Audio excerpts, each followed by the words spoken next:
Digitals മലയാളത്തിലേക്ക് നമുക്ക് സ്വാഗതം.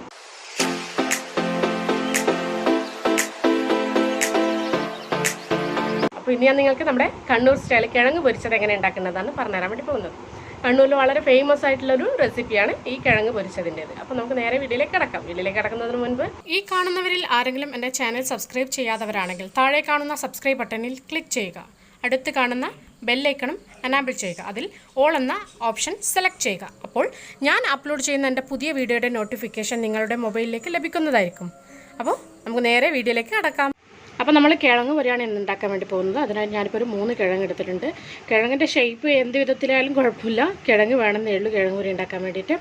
ഞാനിപ്പോൾ ഒരു 3 കിഴങ്ങ് എടുത്തിട്ട് അതിൻ്റെ തൊലി ഒന്ന് കളഞ്ഞിടും. അപ്പോൾ നമ്മുടെ കിഴങ്ങിൻ്റെ തൊലി മുഴുവൻ ഞാൻ കളഞ്ഞിട്ടുണ്ട്. ഇത് നമുക്കിത് ഇതുപോലെ മുഴുവനായിട്ട് മുറിക്കണമെങ്കിൽ മുഴുവനായിട്ട് മുറിക്കാം, അല്ലെങ്കിൽ ഇങ്ങനെ പകുതിയായിട്ട് കട്ട് ചെയ്യണമെങ്കിൽ പകുതിയായിട്ട് കട്ട് ചെയ്യാം. അപ്പോൾ ഞാനിത് ഇപ്പോൾ പകുതിയായിട്ട് കട്ട് ചെയ്തിട്ടാണ് ഉണ്ടാക്കാൻ വേണ്ടി പോകുന്നത്. അപ്പോൾ നമുക്കിത് പകുതിയായി കട്ട് ചെയ്യാം. ഇത് പകുതിയായി കട്ട് ചെയ്തിട്ടുണ്ട്. ഇത് കുറച്ച് ഇത് ചെറിയതായതുകൊണ്ട് ഇത് കട്ട് ചെയ്യേണ്ട ആവശ്യമില്ല. പിന്നെ നമുക്കിതിങ്ങനെ ഇങ്ങനെ വെച്ചിട്ട് ഇവിടുന്ന് ഇങ്ങനെ കട്ട് ചെയ്തെടുക്കാം.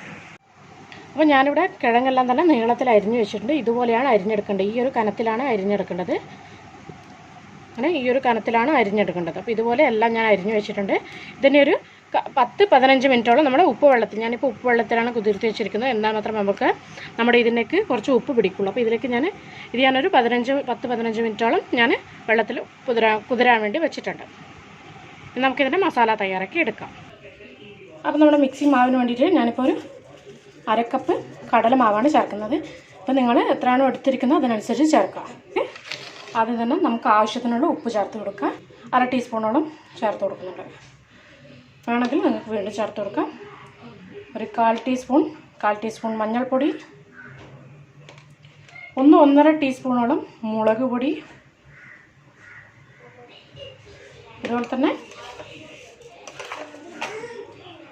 1 ടേബിൾ സ്പൂൺ പെരുംജീരകം. നമ്മുടെ ഈ ഒരു റെസിപ്പിയുടെ ടേസ്റ്റ് തന്നെ പെരുംജീരകത്തിലൂടെയാണ് വരുന്നത്. അപ്പം 1 ടേബിൾ സ്പൂൺ പെരുംജീരകം കൂടി ചേർത്തിട്ടുണ്ട്. ഇനി നമുക്കിത് വെള്ളം ചേർത്ത് നന്നായി കൈകൊണ്ടൊന്ന് കുഴച്ചെടുക്കാം. നമുക്കിതിലേക്ക് ആവശ്യമുള്ള വെള്ളം കൂടി ചേർത്തത് നന്നായി കുഴച്ചെടുക്കാം. കൂടുതലായിട്ട് വെള്ളം ചേർക്കണ്ട, നമുക്ക് ആവശ്യമുള്ള ആ ഒരു പരുവത്തിൽ മതി. നമ്മൾ കിഴങ്ങ് കോട്ട് ചെയ്യേണ്ട ആ ഒരു പരുവത്തിലാണ് നമുക്ക് മാവ് കുഴച്ചെടുക്കേണ്ടത്. അപ്പോൾ നമ്മുടെ മാവ് നന്നായി ഞാൻ മിക്സ് ചെയ്തെടുത്തിട്ടുണ്ട്. അപ്പോൾ ഈ ഒരു പരുവത്തിലാണ് മാവ് കിട്ടേണ്ടത്. ജസ്റ്റ് ഒന്ന് കോട്ട് ചെയ്യുന്ന വിധത്തിൽ, ഇപ്പം നമ്മുടെ കൈ ഒന്നിങ്ങനെ മുക്കിയെടുത്ത് നോക്കുന്ന സമയത്ത് ഇങ്ങനെ ഒന്ന് കോട്ട് ചെയ്യുന്ന വിധത്തിലാണ് നമ്മുടെ മാവ് കുഴച്ചെടുക്കേണ്ടത്.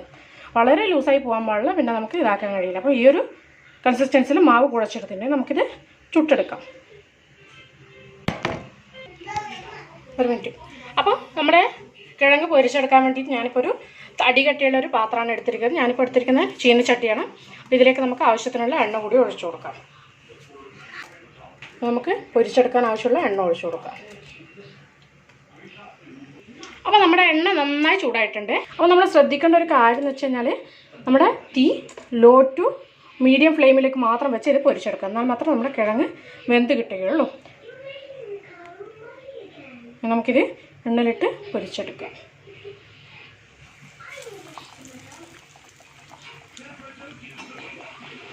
വീണ്ടും ഇതുപോലെ തന്നെ ഡിപ്പ് ചെയ്യുക. എന്നിട്ട് എണ്ണയിലിട്ട് പൊരിച്ചെടുക്കുക. അപ്പോൾ ഈ ഒരു ഭാഗം നന്നായി പൊരിഞ്ഞ് വന്നിട്ടുണ്ട്. നമുക്കിത് മറിച്ചിട്ടിട്ട് മറ്റേ ഭാഗം കൂടി ഒന്ന് നന്നായി പൊരിച്ചെടുക്കാം. നല്ല മണം വരുന്നുണ്ട്. ഇത് പൊരിക്കുമ്പോൾ തന്നെ നല്ലൊരു സ്മെല്ല്, നമ്മളെ ബജിയൊക്കെ ഉണ്ടാക്കുന്നതിൻ്റെ ആ ഒരു സ്മെല്ല് വരുന്നുണ്ട്.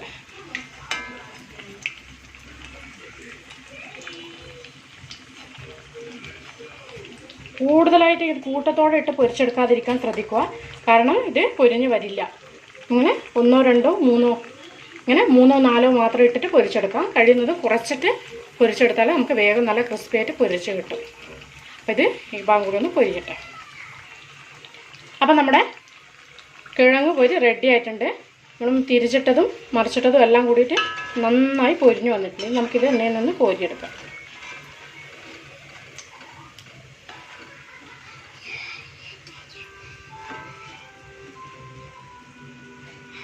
അപ്പോൾ നമ്മൾ കണ്ണൂർ സ്റ്റൈൽ കിഴങ്ങ് പൊരി റെഡി ആയിട്ടുണ്ട്.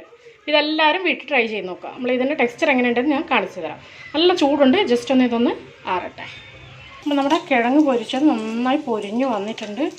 നല്ല ചൂടുണ്ട്. ഇതുകൊണ്ട് ടെക്സ്ചർ എങ്ങനെയുള്ളതെന്നൊന്നും നമുക്ക് നോക്കി കളയാം. നന്നായി വെന്തിട്ടുണ്ട്. നിങ്ങൾക്കിത് കാണുമ്പോൾ തന്നെ, അപ്പോൾ ഇത് നന്നായി പൊരിഞ്ഞ് വന്നിട്ട് ഇത് നിങ്ങൾക്ക് കാണുമ്പോൾ തന്നെ മനസ്സിലാകുന്നുണ്ടാവും. ആ കിഴങ്ങ് നന്നായി പൊരിഞ്ഞ് വന്നിട്ടുണ്ട്.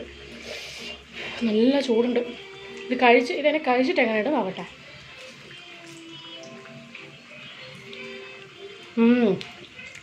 നല്ല ടേസ്റ്റ് ആയിട്ടുള്ള കിഴങ്ങ് പൊരി റെഡി ആയിട്ട്. അപ്പോൾ ഇതെല്ലാവരും വീട്ടിൽ ട്രൈ ചെയ്ത് നോക്കാം. അപ്പോൾ നമ്മുടെ ക്രിസ്പി ആയിട്ടുള്ള അതുപോലെ തന്നെ വളരെ ടേസ്റ്റി ആയിട്ടുള്ള നമ്മുടെ കിഴങ്ങ് പൊരിച്ചത് റെഡി ആയിട്ട്. അപ്പോൾ ഇതെല്ലാവരും വീട്ടിൽ ട്രൈ ചെയ്ത് നോക്കാം. വളരെ ഈസിയായി നമുക്ക് എല്ലാവർക്കും ഉണ്ടാക്കാൻ കഴിയുന്ന റെസിപ്പിയാണെന്ന് നിങ്ങൾ കാണുമ്പോൾ തന്നെ മനസ്സിലായിട്ടുണ്ടാവും. അപ്പോൾ ഈ വീഡിയോ ഇഷ്ടപ്പെട്ടെങ്കിൽ ലൈക്ക് ചെയ്യുക, ഇഷ്ടപ്പെട്ടില്ലെങ്കിൽ ഡിസ്ലൈക്ക് ചെയ്യുക. നിങ്ങളുടെ ഫ്രണ്ട്സിനും ഫാമിലിക്കും ഷെയർ ചെയ്ത് കൊടുക്കുക. അതുപോലെ നിങ്ങളുടെ വലിയ അഭിപ്രായങ്ങൾ കമൻറ്റിലൂടെ എന്നെ അറിയിക്കാൻ മറക്കരുത്. കൂടാതെ എൻ്റെ ചാനൽ സബ്സ്ക്രൈബ് ചെയ്യുകയും വേണം. അപ്പോൾ താങ്ക്സ് ഫോർ വാച്ചിങ്.